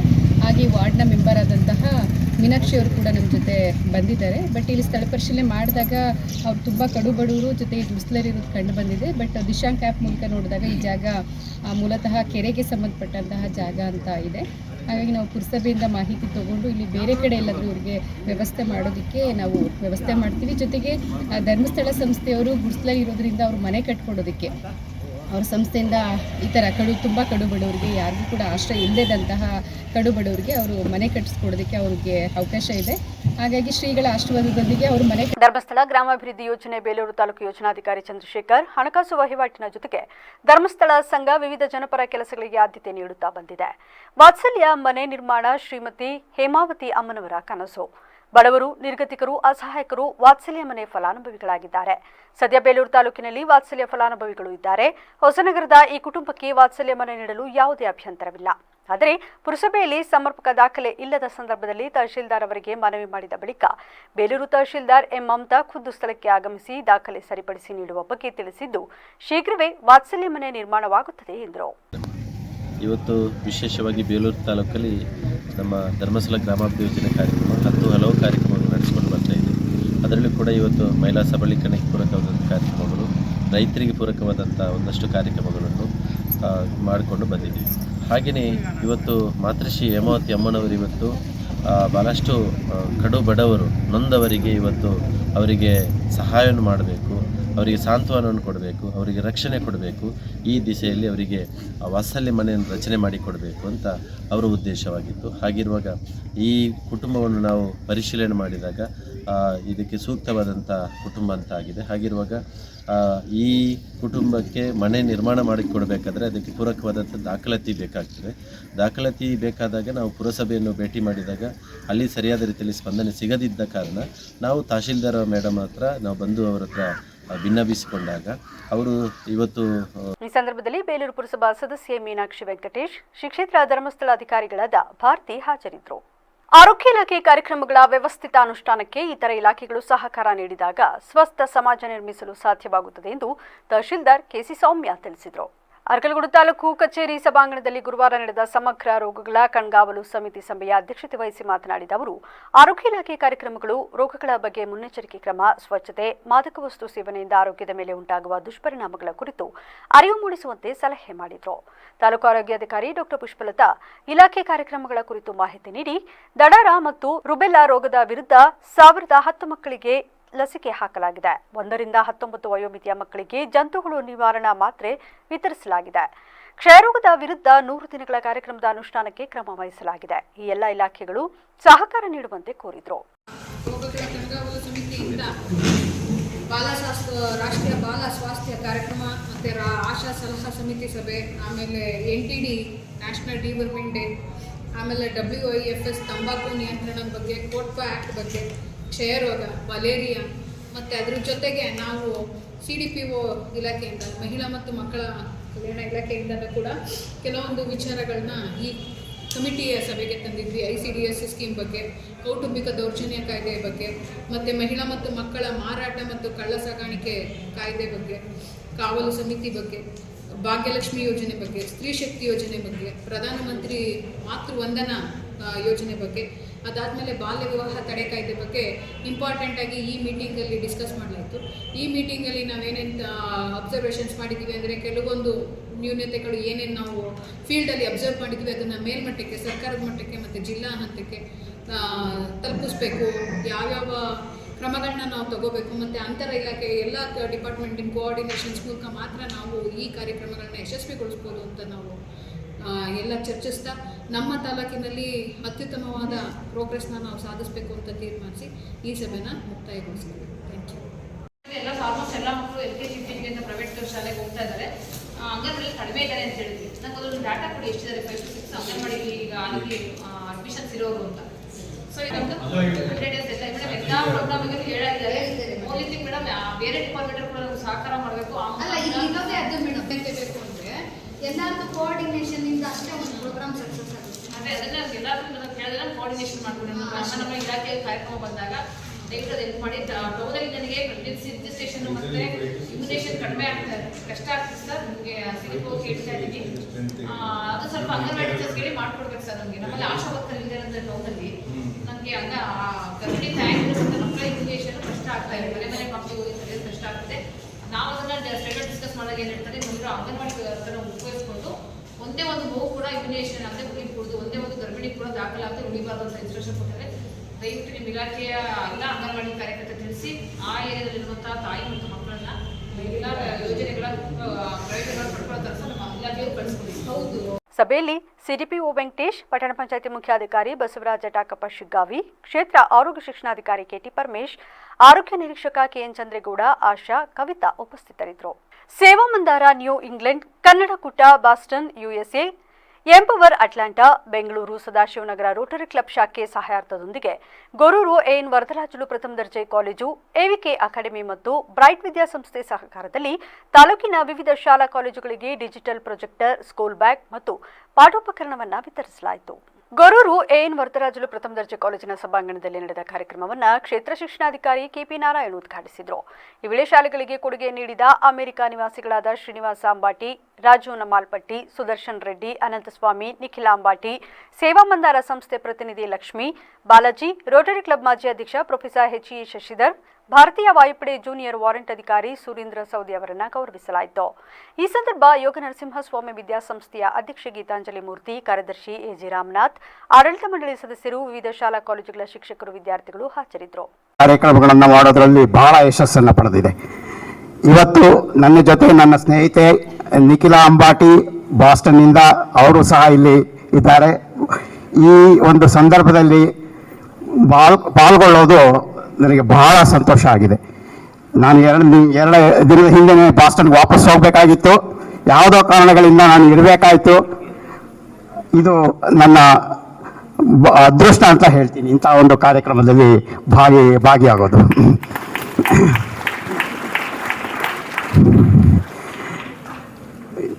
ಇಲ್ಲಿ ವಿದ್ಯಾರ್ಥಿಗಳಿಗೆ ಈಗ ನಿಮಗೆ ಗೊತ್ತಿರೋ ಹಾಗೆ ಭಾರತದಲ್ಲಿ ಆಗ್ತಾ ಇರುವಂಥ ಒಂದು ರೆವಲ್ಯೂಷನ್, ಡಿಜಿಟಲ್ ರೆವಲ್ಯೂಷನ್, ಇದು ಒಂದು ಅಮೇರಿಕ ದೇಶವನ್ನು ಕೂಡ ಮೀರಿಸಿ ಆಗಿರುವಂಥ ಒಂದು ರೆವಲ್ಯೂಷನ್. ಇಲ್ಲಿ ಜನಗಳು ಉಪಯೋಗ ಮಾಡೋ ಒಂದು ಯಾವುದೇ ಒಂದು ತರಹದ ಡಿಜಿಟಲ್ ವೇವ್ ಅಂತ ಇಲಾಖೆಯ ಪರವಾಗಿ ವೈಯಕ್ತಿಕವಾಗಿ ತಮ್ಮೆಲ್ಲ ಹಿರಿಯ ಚೇತನಗಳಿಗೆ ನಾನು ಹೃತ್ಪೂರ್ವಕವಾದಂತಹ ಧನ್ಯವಾದಗಳನ್ನು ತಿಳಿಸ್ತೀನಿ ಸರ್. ಕೊಟ್ಟದನ ಬೇಡ, ಕೊಟ್ಟಾಡಿಕೊಳ್ಳಬೇಡ, ಕೊಟ್ಟು ಕೆಟ್ಟದನ ಬೇಡ, ಶಿವನಲ್ಲಿ ಕಟ್ಟಿಟ್ಟುವುದು ಮತ್ತು ಸರ್ವಜ್ಞ ಅಂತ ಹೇಳಿ. ಸೊ ಈ ನಿಟ್ಟಿನಲ್ಲಿ ಅವರು ಬಹಳಷ್ಟು ಪ್ರೀತಿಯಿಂದ ಕೊಡ್ತಾ ಇದ್ದಾರೆ, ನಾವು ಪಡ್ಕೊತಾ ಇದ್ದೀವಿ. ಅರ್ಥಶಾಸ್ತ್ರದಲ್ಲಿ ಒಬ್ಬ ಎಕನಾಮಿಕ್ಸ್ಟ್ ಒಂದು ವಿಷಯವನ್ನು ಹೇಳ್ತಾನೆ, ಪುಟಾಣಿ ಮಕ್ಕಳ, ಅಮೆರಿಕಾದಲ್ಲಿರುವಂತಹ ಎಲ್ಲ ಕಾರ್ಖಾನೆಗಳನ್ನು ತಂದು ಭಾರತದಲ್ಲಿ ಪ್ರತಿಷ್ಠಾಪಿಸಿದರೂ ಕೂಡ ಭಾರತೀಯರು ಬದಲಾಗದೆ ಭಾರತ ಬದಲಾಗದು.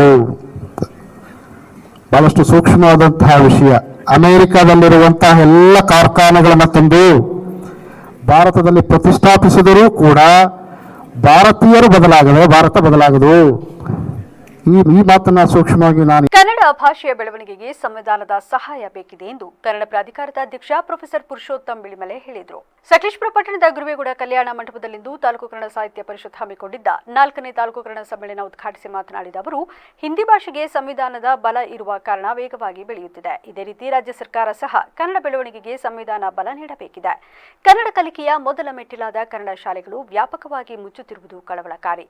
100 ವರ್ಷಗಳ ಹಿಂದೆ ಶಾಲೆಗಳಿಗೆ ಭೂಮಿಯನ್ನು ದಾನ ನೀಡಲಾಗಿದೆ. ಆದರೆ 100 ವರ್ಷಗಳು ಕಳೆದರೂ ಶಾಲೆಗಳಿಗೆ ಹಕ್ಕುಪತ್ರ ಮಾಡಲಾಗಿಲ್ಲ. ಪರಿಣಾಮ ದಾನಿಗಳ ವಂಶಸ್ಥರು ಶಾಲೆಗಳ ಜಾಗವನ್ನ ವಶಕ್ಕೆ ಪಡೆಯುವ ಮೂಲಕ ಗ್ರಾಮೀಣ ಪ್ರದೇಶದಲ್ಲಿ ಶಾಲೆಗಳು ಮುಚ್ಚಲು ಕಾರಣರಾಗುತ್ತಿದ್ದಾರೆ. ಆದ್ದರಿಂದ ಶಾಲೆಗಳಿಗಿರುವ ಜಾಗವನ್ನ ಶಿಕ್ಷಣ ಇಲಾಖೆಯ ಹೆಸರಿಗೆ ನೋಂದಾಯಿಸಿಕೊಳ್ಳುವ ಕೆಲಸವಾಗಬೇಕಿದೆ ಎಂದರು.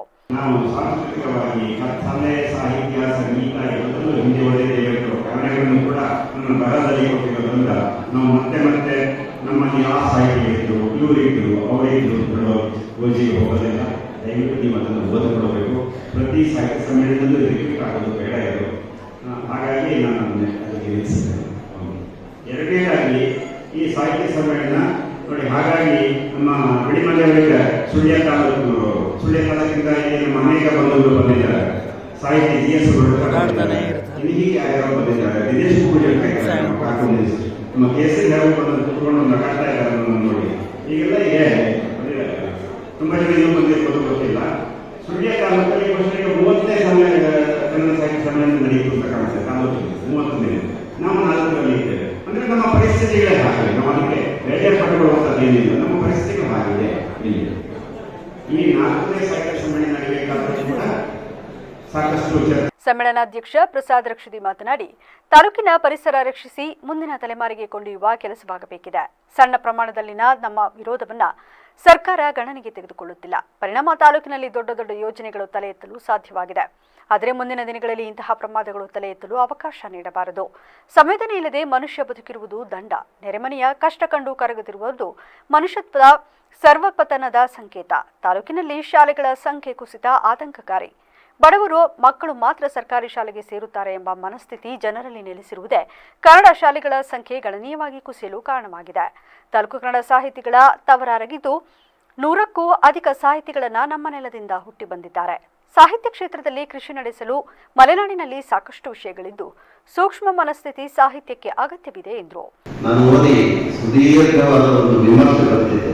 ಜನತಾ ಮಾಧ್ಯಮಕ್ಕೆ ಸುಮಾರು 4 ದಿನ ಪ್ರಕಟವಾಗುವಷ್ಟು ಇದರ ವಿಮರ್ಶೆ ಮಾಡಿದ್ದೆ. ಹಾಗಾಗಿ ಈ ಪುಸ್ತಕಕ್ಕೆ ಅದರದ್ದೇ ಆದ ಒಂದು ಸ್ಥಾನ ಇದೆ. ಯಾಕೆ ಹೇಳಿದ್ರೆ ಸರ್ಕಾರಗಳು ಸಾಕ್ಷರತೆ ಅದು ಇದು ಅಂತೆಲ್ಲ ಶುರು ಮಾಡುವ ಮೊದಲೇ ಗೆಳೆಯ ಪ್ರಸಾದ್ ಅಲ್ಲಿಯ ತೋಟ ಕಾರ್ಮಿಕರಿಗಾಗಿ ಸಾಕ್ಷರತೆ ಅಕ್ಷರ ಜ್ಞಾನವನ್ನು ದಾರಿಗೆರೆದಂತಹ ವ್ಯಕ್ತಿ. ಅಲ್ಲಿಂದ ಮತ್ತೆ ಈ ಥಿಯೇಟರ್ ಕಟ್ಟಲಿಕ್ಕೆ ಅವರು ಎಷ್ಟು ಶ್ರಮ ಪಟ್ಟಿದ್ದಾರೆ ಅನ್ನೋದು ಸುಮಾರು 34 ವರ್ಷದಿಂದ ಸ್ವಲ್ಪ ನನಗೂ ಪೂರ್ತಿ ಗೊತ್ತು ಅಂತ ಹೇಳಬಹುದು. ಯಾಕೆ ಹೇಳಿದರೆ ನಾನು ಆ ಥಿಯೇಟರ್ನ ಒಂದು ಭಾಗ ಆಗಿ ಇದ್ದೇನೆ. ಇನ್ನು ಥಿಯೇಟರ್ ನಡೆಸಲಿಕ್ಕೆ ಆರೆಂಜ್ ಕಿತ್ತಳೆಯನ್ನು ವಹಿಸಿಕೊಂಡಿರುವುದು, ಅದರಲ್ಲಿರುವ ಸಮಸ್ಯೆಗಳು ಎಲ್ಲವನ್ನು ತುಂಬಾ ಸವಿವರವಾಗಿ ಬಂತು. ಸಾಹಿತ್ಯ ಸಮ್ಮೇಳನಗಳು ಗಂಭೀರವಾದ ಚಿಂತನೆಗಳನ್ನು ನಡೆಸೋಕ್ಕೆ ಸಾಧ್ಯ ಆಗ್ತಾ ಇಲ್ಲ ಅನ್ನುವಂತಹ ಕೂಗು ಆವಾಗ ಕೇಳಿ ಬರ್ತಿದೆ. ಅದು ಸಾಧ್ಯ ಆಗದೇ ಇರುವಂತಹ ಒಂದು ಪರಿಸರದಲ್ಲಿ ಬಂದು ನಾವು ನಿಂತುಬಿಟ್ಟಿದ್ದೀವಿ. ಕಾರಣ ಇಷ್ಟೇ, ಸಾಹಿತ್ಯ ಸಮ್ಮೇಳನ ಇವತ್ತು ಕನ್ನಡ ಸಾಹಿತ್ಯ ಪರಿಷತ್ತಿನ ಕೇವಲ ಸಾಹಿತಿಗಳ ತೋಟಕ್ಕೆ ಉಳಿದಿಲ್ಲ. ಅದು ಸಮಸ್ತ ಕನ್ನಡಿಗರ ಸಂಭ್ರಮದ ಹಬ್ಬವಾಗಿ ಪರಿವರ್ತನೆ ಆಗ್ತದೆ. ಅಲ್ಲಿ ಶಾಲಾ ಮಕ್ಕಳ ಸಡಗರ ಇರುತ್ತೆ. ಎಲ್ಲ ಸಂಘ ಸಂಸ್ಥೆಗಳ ಕನ್ನಡದ ಒಕ್ಕೂಟಗಳ ಒಂದು ಸಹಕಾರ, ಪ್ರೋತ್ಸಾಹ, ಅವರ ಸಂಭ್ರಮ, ಸಡಗರ ಅಲ್ಲಿ ಪಾಲುದಾರಿಕೆಯನ್ನು ಪಡೆದಿರುತ್ತೆ. ಕಾರ್ಯಕ್ರಮದಲ್ಲಿ ಶಾಸಕ ಸಿಮೆಂಟ್ ಮಂಜು, ಮಾಜಿ ಶಾಸಕ ಎಚ್ ಕೆ ಕುಮಾರಸ್ವಾಮಿ, ಜಿಲ್ಲಾ ಕನ್ನಡ ಸಾಹಿತ್ಯ ಪರಿಷತ್ ಅಧ್ಯಕ್ಷ ಪ್ರೊಫೆಸರ್ ಮಲ್ಲೇಶ್ ಗೌಡ, ತಾಲೂಕು ಕನ್ನಡ ಸಾಹಿತ್ಯ ಪರಿಷತ್ ಅಧ್ಯಕ್ಷೆ ಶಾರದಾ ಗುರುಮೂರ್ತಿ, ಪುರಸಭೆ ಅಧ್ಯಕ್ಷೆ ಜ್ಯೋತಿ ರಾಜ್ಕುಮಾರ್, ಉಪಾಧ್ಯಕ್ಷೆ ಜರೀನಾ, ಸಾಹಿತಿ ಸುಬ್ಬು ಹೊಲಿಯಾರ್, ಮುರಳೀಮೋಹನ್ ಮುಂತಾದವರು ಹಾಜರಿದ್ದರು. ತುರ್ತು ಸಂದರ್ಭದಲ್ಲಿ ರಕ್ಷಣಾ ಕಾರ್ಯಾಚರಣೆ ಮಾಡಲು ಬೇಕಾದ ಅವಶ್ಯ ಸಾಧನಗಳು ಮುರುಡೇಶ್ವರದಲ್ಲಿ ಇಲ್ಲ ಎಂದು ಮಾಜಿ ಶಾಸಕ ಸುನಿಲ್ ನಾಯ್ಕ್ ಅವರು ಪತ್ರಿಕಾ ಹೇಳಿಕೆ ನೀಡಿದ್ದು ಹಾಸ್ಯಾಸ್ಪದವಾಗಿದೆ ಎಂದು ಭಟ್ಕಳ ಬ್ಲಾಕ್ ಕಾಂಗ್ರೆಸ್ ಅಧ್ಯಕ್ಷ ವೆಂಕಟೇಶ್ ನಾಯಕ್ ಆರೋಪಿಸಿದರು. ಭಟ್ಕಳದಲ್ಲಿಂದು ಪತ್ರಿಕಾಗೋಷ್ಠಿಯಲ್ಲಿ ಉದ್ದೇಶಿಸಿ ಮಾತನಾಡಿದ ಅವರು, ಆಕಸ್ಮಿಕವಾಗಿ ಈ ದುರ್ಘಟನೆ ಸಂಭವಿಸಿದೆ. ಆ ಕ್ಷಣದಲ್ಲಿ ಜೀವರಕ್ಷಕ ಪಡೆ ಮತ್ತು ಸ್ಥಳೀಯರು ಕಾರ್ಯಾಚರಣೆ ನಡೆಸಿ 3 ವಿದ್ಯಾರ್ಥಿನಿಯರನ್ನು ರಕ್ಷಣೆ ಮಾಡಿದ್ದಾರೆ. ಸಚಿವರು ಈ ವಿಷಯ ತಿಳಿಯುತ್ತಿದ್ದಂತೆ ತಡರಾತ್ರಿಯ ಕ್ಷೇತ್ರಕ್ಕೆ ಆಗಮಿಸಿದ್ದು ವಿದ್ಯಾರ್ಥಿನಿಯರಿಗೆ ಯಾವುದೇ ತೊಂದರೆಯಾಗದಂತೆ ವ್ಯವಸ್ಥೆ ಕಲ್ಪಿಸಿ ಜಿಲ್ಲಾಡಳಿತಕ್ಕೆ ಸೂಚನೆ ನೀಡಿ ಸ್ಥಳದಲ್ಲಿರುವಂತೆ ನೋಡಿಕೊಂಡಿದ್ದಾರೆ. ಯಾವ ರೀತಿ ವಿಷಯದಲ್ಲೂ ಬಿಜೆಪಿ ರಾಜಕಾರಣ ಮಾಡುತ್ತಿದ್ದು, ಈಗಾಗಲೇ ನಾವು ಕೊರತೆ ವಿಚಾರದಲ್ಲಿ ಬಿಜೆಪಿ ಪಕ್ಷದ ಮುಖಂಡರು ಹೇಗೆ ಕಾರಣವಾಗಿದ್ದಾರೆಂದು ಆಧಾರ ಸಮೇತವಾಗಿ ಹೇಳಿದ್ದೇವೆ. ಆದರೂ ಅವರು ನಮ್ಮ ಮೇಲೆ ಆಧಾರರಹಿತ ಆರೋಪ ಮಾಡುತ್ತಿದ್ದಾರೆ ಎಂದು ದೂರಿದರು. ನಮಗೆಲ್ಲರಿಗೂ ವೈಯಕ್ತಿಕವಾಗಿ ಹಾಗೂ ನಮ್ಮ ಪಕ್ಷಕ್ಕೂ ಬಹಳ ನೋವನಿಸಿದೆ. ಯಾಕಂತಂದ್ರೆ ಇಂಥ ಘಟನೆ ಆಗಬಾರ್ದಾಗಿತ್ತು. ಆದರೆ ಈ ಘಟನೆ ಆಗಿದೆ. ಹಾಗಾಗಿ ತಮ್ಮಲ್ಲಿ ಕ್ಷಮೆ ಕೋರುತ್ತಾ ಈಗಾಗಲೇ ಈ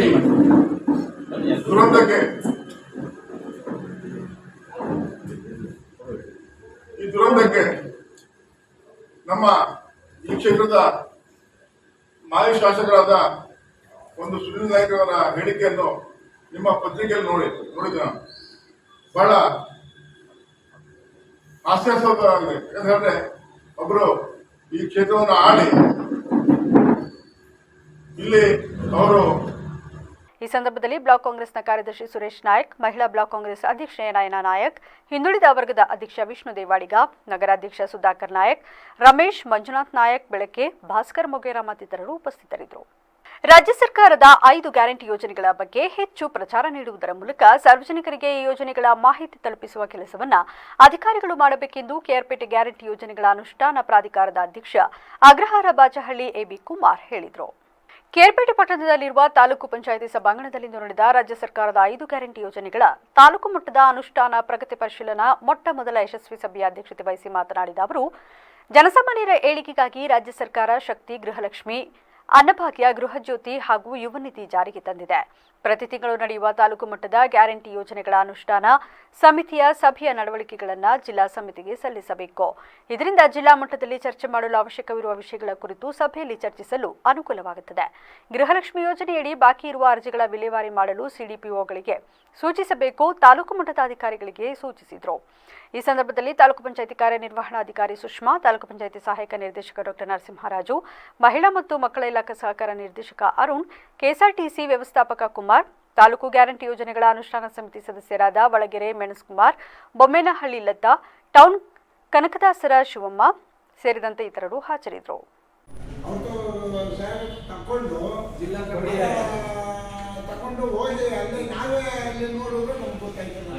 ಸೋಮವಾರ ಮೀಟಿಂಗ್ ಅದೇ ಅಷ್ಟೇ ಮತ್ತೆ ಅಲ್ಲಿ ಚರ್ಚೆ ಆಗುತ್ತೆ. ನಮ್ಮ ಜಿಲ್ಲೆಯಲ್ಲೇ ಚರ್ಚೆ ಆಗುತ್ತೆ. ಎಲ್ಲ ತಾಲೂಕು ನಮ್ಮೇ ಕಡಿಮೆ ಆಯ್ತು. ಮಂಡ್ಯ ಮದ್ದದ್ದು 1000-2000 ಅಲ್ಲೇ ಚರ್ಚೆ ಆಗ್ತದೆ. ಸ್ಟೇಟ್ ಲೆವೆಲ್ ಚರ್ಚೆ ಆಗಿದೆ. ಗ್ಯಾರಂಟಿ ಸಮಿತಿ ಇದೆಯಲ್ಲ, ಸ್ಟೇಟ್ ಲೆವೆಲ್ ರಾಜ್ಯ ಮಟ್ಟದಲ್ಲಿ ಚರ್ಚೆ ಆಗಿದೆ. ಇಲ್ಲಿ ಮಾಹಿತಿ ಏನಂದ್ರೆ ಆದಾಯ ತೆರಿಗೆ ಇಲಾಖೆ ಮಾಹಿತಿ ಕೊಡ್ತಿಲ್ಲ. ಎಷ್ಟು ಯಾವ ಮೀಟಿಂಗ್ ಅದು? ನಮ್ದು ಸೋಮವಾರ ತಿದ್ದುಪಡಿಗಳಾಗಲ್ಲ. ಒಂದ್ ವೇಳೆ ಅವ್ರ ಕುಟುಂಬದ ಯಜಮಾನಿ ತೀರೋದ್ರೆ ಆ ಕುಟುಂಬದ ಯಜಮಾನಿ ಯಾರು ಇರ್ತಾರೆ ಅವ್ರಿಗೆ ಮತ್ತೆ ಹೊಸದಾಗಿ ಅಪ್ಲಿಕೇಶನ್ ಹಾಕ್ತಾರೆ. ಆದ್ರೆ ಹಳೆ ಕುಟುಂಬದ ಯಜಮಾನಿ ಇರಲ್ಲ, ಅವ್ರನ್ನ ಡೆತ್ ಸರ್ಟಿಫಿಕೇಟ್ ಎಲ್ಲ ಕೊಡ್ತಾರೆ, ಕ್ಯಾನ್ಸಲ್ ಮಾಡಿಸಿ. ರೇಷನ್ ಕಾರ್ಡ್ ಒಂದೇ ಅಲ್ಲ, ರೇಷನ್ ಕಾರ್ಡ್ ಒಂದೇ, ಅದಕ್ಕೆ ಆಪ್ಷನ್ಸ್ ಇದೆಯಾ? ಇದೆ. ಸುಮಾರಾಗಿದೆ. ಈಗ ಅತ್ತೆ ಡೆತ್ ಆದ್ರು ಮಗಳು ಅಥವಾ ಸೊಸೆ ಸುಮಾರು ಜನ ಸಂಖ್ಯೆ. ಗೃಹಲಕ್ಷ್ಮಿ ಆಗೋಕ್ಕಿಂತ ಮುಂಚೆ ಅವರು ರೇಷನ್ ಕಾರ್ಡ್ ಅಲ್ಲಿ ಕುಟುಂಬದ ಸೊಸೆ ಕುಟುಂಬದ ಯಜಮಾನಿ ಅಂತ ಅಪ್ಡೇಟ್ ಮಾಡಿಸ್ಕೊಬೇಕು ಸರ್. ಸಕಾಲದಲ್ಲಿ ರೇಷನ್ ಕಾರ್ಡ್ ಅಲ್ಲಿ ಅಪ್ಡೇಟ್ ಮಾಡಿಸ್ಕೊಂಡಾಗ ಮಾತ್ರ ಅವ್ರು ಗೃಹಲಕ್ಷ್ಮಿ ಅಂತ ಸಾಧ್ಯ ಸರ್. ಮೇಡಮ್ ಹೊಸ ಅಪ್ಲಿಕೇಶನ್ ಕೊಡ್ತಾನೆ ಮೇಡಮ್. ಈಗ ಆಲ್ರೆಡಿ ಹೊಸ ಅಪ್ಲಿಕೇಶನ್ ಕ್ಲಿಯರ್ ಮಾಡಿದೀವಲ್ಲ, ಅರ್ಜಿ ಹಾಕೋದಕ್ಕೆ ಅದೇ ಇಂಪಾರ್ಟೆಂಟ್. ಈಗ ಸಿಕ್ಕಾಪಟ್ಟೆ ಜನ ಇದು ಹೊಸ ಕಾರ್ಡ್ ಹೋಗ್ಬಿಟ್ಟು. ಚಾಮರಾಜನಗರ ಜಿಲ್ಲೆಯ ಕೊಳ್ಳೇಗಾಲ ತಾಲೂಕಿನ ಪಟ್ಟಣದ ಸೆಸ್ಕಾಂ ಕಚೇರಿ ಮುಂದೆ ವಿವಿಧ ಬೇಡಿಕೆಗಳನ್ನು ಈಡೇರಿಸುವಂತೆ ಒತ್ತಾಯಿಸಿ ಕರ್ನಾಟಕ ರಾಜ್ಯ ರೈತ ಸಂಘ ಹಾಗೂ ಹಸಿರು ಸೇನೆ ವತಿಯಿಂದ ಪ್ರತಿಭಟನೆ ನಡೆಸಲಾಯಿತು. ಈ ವೇಳೆ ರೈತ ಸಂಘಟನೆಯ ಜಿಲ್ಲಾಧ್ಯಕ್ಷ ಗೌಡಲಿ ಸೋಮಣ್ಣ ಮಾತನಾಡಿ, ಕೊಳ್ಳೇಗಾಲ ಹಾಗೂ ಹನೂರು ತಾಲೂಕು ವ್ಯಾಪ್ತಿಯ ಅನೇಕ ರೈತರು ತಮ್ಮ ಜಮೀನಿಗೆ ಕೃಷಿ ಚಟುವಟಿಕೆಗಳಿಗೆ ಅನುಕೂಲವಾಗುವಂತೆ ಶೀಘ್ರವಾಗಿ ವಿದ್ಯುತ್ ಟ್ರಾನ್ಸ್ಫಾರ್ಮರ್ಗಳನ್ನು ದುರಸ್ತಿಪಡಿಸುವಂತೆ ಒತ್ತಾಯಿಸಿ ಹಾಗೂ ಬದಲಿ ಟಿಸಿಯನ್ನು ಅಳವಡಿಸುವಂತೆ ಅರ್ಜಿಯನ್ನು ಸಲ್ಲಿಸಿದರು. ಆದರೆ ಅಧಿಕಾರಿಗಳು ಬರೀ ನೆಪ ಮಾತ್ರಕ್ಕೆ ಉತ್ತರಗಳನ್ನು ನೀಡಿ ರೈತರನ್ನು ಆಲಿಸುತ್ತಿದ್ದಾರೆ. ಇದು ನಿಜಕ್ಕೂ ಖಂಡನೀಯ ಎಂದು ಆಕ್ರೋಶ ವ್ಯಕ್ತಪಡಿಸಿದರು. ಪ್ರತಿಭಟನಾ ಸ್ಥಳಕ್ಕೆ ಆಗಮಿಸಿದ ಕಾರ್ಯಪಾಲಕ ಅಭಿಯಂತರರಾದ ತಬಾಸುಂ ಮಾತನಾಡಿ, ರೈತರ ಬೇಡಿಕೆಗಳನ್ನು ಈಡೇರಿಸಿಕೊಡುವುದಾಗಿ ಭರವಸೆ ನೀಡಿದರು. ಅಲ್ಲೇ ಬನ್ನಿ, 4 ಜನ ಬಂದಿದ್ರು ಸರ್ ನಮ್ಮ ಪೊಲೀಸ್ ಇಲಾಖೆ. ನಮ್ಮ ರೈತ ಸಂಘಟನೆಯಲ್ಲಿ 4 ಬರಲ್ಲ. ಎಲ್ಲ ಏನೇ ಮಾತಾಡ್ಬೇಕಾದ್ರೆ ಎಲ್ಲರೂ ಸೇರಿಸಿ ಮಾತಾಡಬೇಕು. 4 ಬಂದಿರೋದು ಪೇಮೆಂಟ್ ಮಾಡ್ತಾರೆ. ನಮ್ಗೆ ಆ ಥರ ಬರಲ್ಲ ನಮ್ಮ ರೈತ ಸಂಘಟನೆಯಲ್ಲಿ. ನಾವು ಸುಮಾರು ನಿಮ್ಮ ಹೆಣ್ಣು ಫೋನ್ ಮಾಡಿದ್ವಿ ಮೇಡಮ್, ನೀವು ಫೋನ್ ಮಾಡೋ ಸಂದರ್ಭಕ್ಕೆ ನಾವು ಇಟ್ಬಿಟ್ರಿ, ಪುನಃ ನಾನು ಇಟ್ಬಿಟ್ಟು ನೋಡಿ ಈಗ ಹೇಳ್ತಾ ಇದ್ರು. ಯಾರೋ ಒಬ್ಬ ರೈತ, ನಮ್ಮ ರೈತ ಇಲ್ಲೊಬ್ಬ ಯಾರೋ 200 ಯೂನಿಟ್ ಓಡಿದ್ರು ಕೂಡ ನಮ್ಮ ಊಟದವರು 200 ಯೂನಿಟ್ ಓಡಿಲ್ಲ, 8,000 ಕಳಿಸೋಣ ಅಂತಂತಂದು 8,200 ಯೂನಿಟ್ ಓಡಿಯಲ್ವಂತ. ಆಮೇಲೆ ಮೇಡಮ್ ನಮ್ಮ ಬೇರೆ ಬೇರೆ ನಾವು ದನ ಕರ ಮಾಡಿ ನಿಮ್ಮ ಇಲಾಖೆ 3 ವರ್ಷ ದನ ಕರ ಮಾಡಿ ರೈತ ಏನ್ ತಿನ್ನೋದು? ಲೆಕ್ಕಾಕರಿಗೆ ಕೋರ್ಟು ಕಾನೂನು ನಾವು ಸರಿಯಾದಂತ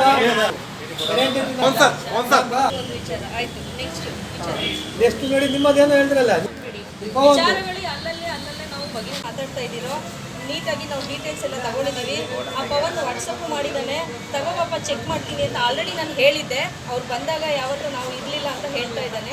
ಆಗಲಿ ಅದನ್ನು ನಾನು ಡಾಕ್ಯುಮೆಂಟ್ಸ್ ತಗೊಂಡು ಚೆಕ್ ಮಾಡಿ ಅದನ್ನು ರಿಸಾಲ್ವ್ ಮಾಡಿ ಇಮಿಡಿಯೇಟಾಗಿ ಸೋಮವಾರನೇ ಹೇಳ್ತೀನಿ.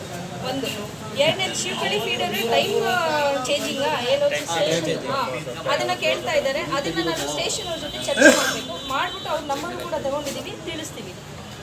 ಮೂರನೇದು ದೊಡ್ಡಿನವಾಡಿ ಶಾಖೆ ಕಾಮಗೆರೆ, ಅಲ್ಲಿ ಉಚ್ಚಪಟ್ಟಿ ಸಿ ಅಂತ ಒಂದಿದೆ ಅಂತೆ. ಅಲ್ಲಿ ಸಾಕಷ್ಟು ಸ್ಯಾಗ್ ಇದೆ, ಬೋಲೋನ್ ಡ್ಯಾಮೇಜ್ ಆಗಿದೆ, ಮತ್ತೇನು ಸ್ಲ್ಯಾಂಗ್ ಇದೆ ಅಂತೆಲ್ಲ ಹೇಳಿದ್ದಾರೆ. ಅದನ್ನು ನಾವು ಇಮಿಡಿಯೇಟು, ಇದು ನಮ್ಮ ಕರ್ತವ್ಯ, ನಾವು ಆದ್ಯ ಕರ್ತವ್ಯ, ನೀವು ಗಮನ ಹರಿಸಿ ಹೇಳಿದ್ದೀರಾ, ಇದನ್ನು ನಾನು ಅಟೆಂಡ್ ಮಾಡ್ತೀನಿ. ಅಟೆಂಡ್ ಮಾಡಿಬಿಟ್ಟು ಅವ್ರ ನಂಬರು ಕೂಡ ತೊಗೊಂಡಿದ್ದೀವಿ. ಇವ್ರ ಹೆಸರು ಬರ್ಕೊಡ್ರಿ. ಯಾರು? ಶಾಂತಮೂರ್ತಿ. ಉಚ್ಚಪಟ್ಟಿ ಸಿ ಅವ್ರು ಯಾರು?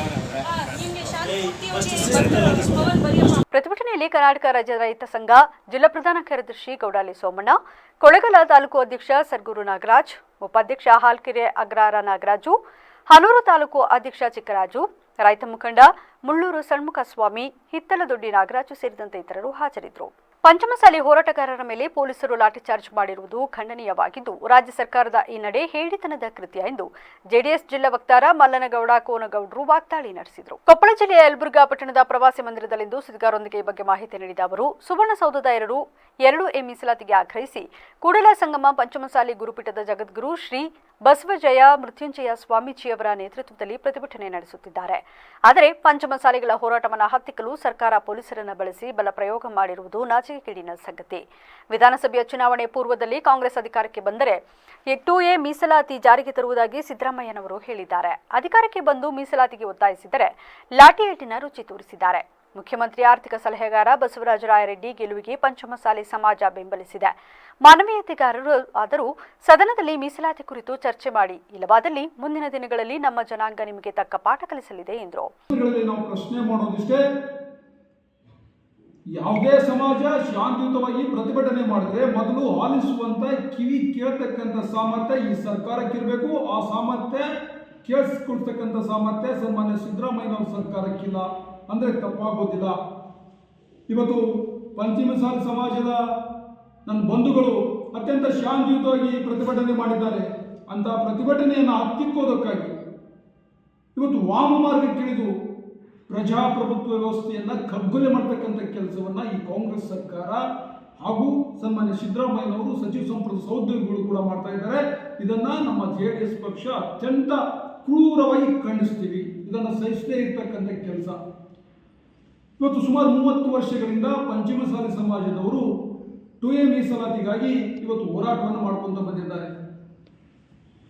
ಜಯ ಬಸವ ಮೃತ್ಯುಂಜಯ ಶ್ರೀಗಳು. ಈ ವೇಳೆ ಜೆಡಿಎಸ್ ತಾಲೂಕು ಅಧ್ಯಕ್ಷ ಬಸವರಾಜ ಗುಳಗುಳಿ, ಜೆಡಿಎಸ್ ಕಾರ್ಯಾಧ್ಯಕ್ಷ ಶರಣಪ್ಪ ರಾಂಪುರ ಸೇರಿದಂತೆ ಇತರರು ಉಪಸ್ಥಿತರಿದ್ದರು. ಈಗ ಸಂಕ್ಷಿಪ್ತ ಸುದ್ದಿ. ಹಾಸನದ ಜೆಡಿಎಸ್ ಮುಖಂಡರು ಹಾಗೂ ನಗರಸಭೆ ಮಾಜಿ ಅಧ್ಯಕ್ಷರಾದ ಚನ್ನವೀರಪ್ಪನವರ ಕಿರಿಯ ಪುತ್ರ ಡಾಕ್ಟರ್ HC ಶಶಿಕುಮಾರ್ ಅವರು ಬೆಂಗಳೂರಿನ ರಾಜೀವ್ ಗಾಂಧಿ ಆರೋಗ್ಯ ವಿಜ್ಞಾನಗಳ ವಿಶ್ವವಿದ್ಯಾಲಯದಲ್ಲಿ 3 ವರ್ಷಕ್ಕೊಮ್ಮೆ ನಡೆಯುವ ಸೆನೆಟ್ ಎಲೆಕ್ಷನ್ನಲ್ಲಿ ಸತತ 3ನೇ ಬಾರಿಗೆ ಅತ್ಯಧಿಕ ಮತಗಳಿಂದ ಜಯಗಳಿಸಿದ್ದು, ಅವರಿಗೆ ಕುಟುಂಬ ವರ್ಗ ಹಾಗೂ ಸ್ನೇಹಿತರು ಶುಭಾಶಯ ಕೋರಿದ್ದಾರೆ. ಪ್ರೀತಿಯಲ್ಲಿ ಮನಸೋತು ಹುಡುಗಿ ಬ್ಲಾಕ್ ಲಿಸ್ಟ್ ಹಾಕಿದ್ದಕ್ಕೆ 26 ವರ್ಷದ ನುರಿತ ಕ್ರಿಕೆಟಿಗ ಧನುಷ್ ಮನನೊಂದು ಸಾವಿಗೀಡಾಗಿರುವ ಶರಣಾಗಿರುವ ಘಟನೆ ಹೊಳೆನರಸೀಪುರ ತಾಲೂಕಿನ ಅರೆಕಲ್ಲು ಹೊಸಳ್ಳಿ ಗ್ರಾಮದಲ್ಲಿ ನಡೆದಿದೆ. ಗುರುವಾರ ರಾತ್ರಿ ಸುಮಾರು 12 ಗಂಟೆಗೆ ತನ್ನ ಜಮೀನಿನಲ್ಲೇ ಬೆಳೆದ ಜೋಳಕ್ಕೆ ನೀರು ಹಾಯಿಸಲು ಹೋಗಿ ಬರುತ್ತೇನೆ ಎಂದು ಹೇಳಿ ಜೀವ ಕಳೆದುಕೊಂಡಿದ್ದಾನೆ. ಹೊಳೆನರಸೀಪುರ ಪೊಲೀಸ್ ಠಾಣೆಯಲ್ಲಿ ಪ್ರಕರಣ ದಾಖಲಾಗಿದ್ದು ತನಿಖೆ ಮುಂದುವರೆಸಿದ್ದಾರೆ. ಈಗ ಮತ್ತೊಮ್ಮೆ ಹೆಡ್ಲೈನ್ಸ್. ರೇಣುಕಾಸ್ವಾಮಿ ಕೊಲೆ ಪ್ರಕರಣ ಆರೋಪಿಗಳಿಗೆ ಬಿಗ್ ರಿಲೀಫ್. ದರ್ಶನ್ ಪವಿತ್ರ ಜೊತೆ 7 ಸಹಚರರಿಗೂ ಬೇಲ್, ಹೈಕೋರ್ಟ್ನಲ್ಲಿ ಸಿಕ್ತು ಜಾಮೀನು. ಎಲ್ಲೆಡೆ ಹನುಮ ಜಯಂತಿ ಸಂಭ್ರಮ. ಆಂಜನೇಯ ಸ್ವಾಮಿಗೆ ವಿಶೇಷ ಪೂಜೆ, ಹೂಗಳಿಂದ ಸಿಂಗಾರಗೊಂಡ ದೇವಾಲಯಗಳು. ವಿದ್ಯುತ್ ಶಾಕ್ ತಗಲಿ ದಿನಗೂಲಿ ನೌಕರ ಗಂಭೀರ, ಗಾಯಾಳುವನ್ನು ತಿರುಗಿಯೂ ನೋಡದ ಅಧಿಕಾರಿಗಳ ವಿರುದ್ಧ ಅಸಮಾಧಾನ. ಇಲಾಖೆಯಿಂದ ಸೂಕ್ತ ಪರಿಹಾರ ಕಲ್ಪಿಸಲು ಆಗ್ರಹ. ನಿರಂತರ ಸುದ್ದಿಗಾಗಿ ನೋಡ್ತಾರೆ ವಿವಿಸಿ ನ್ಯೂಸ್. ಸತ್ಯದ ಕಡೆ ನಮ್ಮ ನಡೆ.